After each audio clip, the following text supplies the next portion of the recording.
parents. At kahit pa mga bata, pwede rin mag-alaga. Start them young. Yan ang kwentong inalam ko. Mahilig ka ba sa pets tulad ng chikiting ni na Wilson at Maria na si Aiden? 2 years old pa lang ang uniko iho nila. Aba, pet lover na.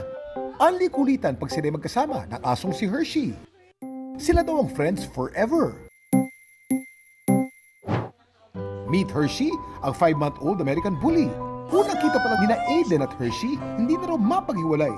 Yung unang pagkikita pa lang nila, kala mo ilang taon na talaga silang magkasama. Ang tingin ko talaga sa American Bully is yung mga sila, aggressive, matatapang. Pero nung nakasama namin si Hershey, grabe, nag-iba talaga yung pananaw ko kasi kabaliktaran lahat. October 4 nung dumating sa buhay namin si Hershey, pero binili kasi siya ng biyenan ko para ipangregalo sa boss niya. Pero dahil naging matamlay ang aso, agad itong binalik sa pamilya ni na Marian. Magmula nung dumating si Hershey sa amin, nagkaroon ng sense of responsibility talaga yung anak ko. Tsaka, alam mo yun, nagkaroon siya ng routine araw-araw. Para na raw silang besties mula sa paglalaro hanggang sa pagkain. Pagkagising pa lang kasi ng baby ko sa umaga, ang routine niya na is pakainin si Hershey and then painumin ng vitamins, sabay silang kumakain, and then after that, pareho silang maliligo, at saka pati pagtututbrush, magkasabay sila. Bibigyan ko si Hershey? No. Pwede pa kay Hershey yan? No. Kung nasaan sina Aiden, nandun din si Hershey. Sa murang edad, mga siguro around 8 months to 9 months, nakitaan na namin siya ng pagiging pet lover. Kasi every time na nilalapit namin siya sa iba't ibang uri ng pets is hindi talaga siya natatakot. There's something special kay Hershey.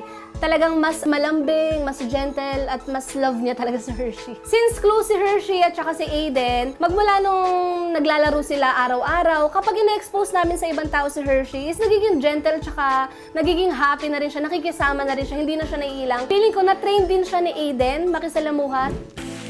Ayon sa veterinaryo na si Doc Geraldine Maranan, makakatulong daw para kina Aiden at Hershey ang pagiging malapit nito sa isa't isa. Maari din daw makaranas ng separation anxiety ang bata at ang aso dahil sa sobrang pagiging malapit sa isa't isa. In general, dogs and cats, companionship talaga. As in po, may bond po tayong nabubuo kapag meron tayong pets na matagal na natin kasama. Pag maaga po tayong nagkaroon ng alaga, dito pa lang po matututo na tayo kung paano natin i-handle yung pets hanggang pagtanda. Matututunan po niya yung agad yung respeto sa mga hayop. Kailangan pa rin ng supervision talaga nito. 4 hanggang 5 taong gulang pataas daw ang gustong edad sa pag-aalaga ng mga bata sa hayop. Sa age kasi ni Aiden po, kailangan at least yung isa po is medyo contained yung area niya para hindi pa rin po ma-reach ni Aiden ng walang supervision. Andito po si crate, si fence, o kaya itali po somewhere na hindi maaabot ni Aiden habang wala yung mommy. For Hershey naman po, ang isang magandang benefit na nagkaroon siya agad ng kasama po na bata is habang tumatanda siya, sanay na po siya sa tao to the point na yung environment po niya is suitable na para magkaroon siya ng other friends na dogs tsaka po na hayop din. Para sa mga pet owner na may bata sa bahay, ito pang ilang tips na dapat alam mo.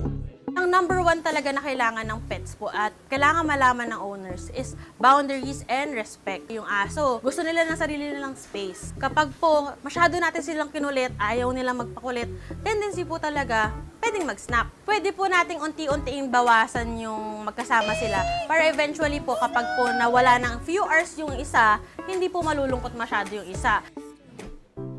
Love begets love. Ano bang edad simula ng pag-aalaga ng mga hayop? Mahalagang maiparamdam natin sa kanila ang TLC o Tender Loving Care. Yang American Bull, isang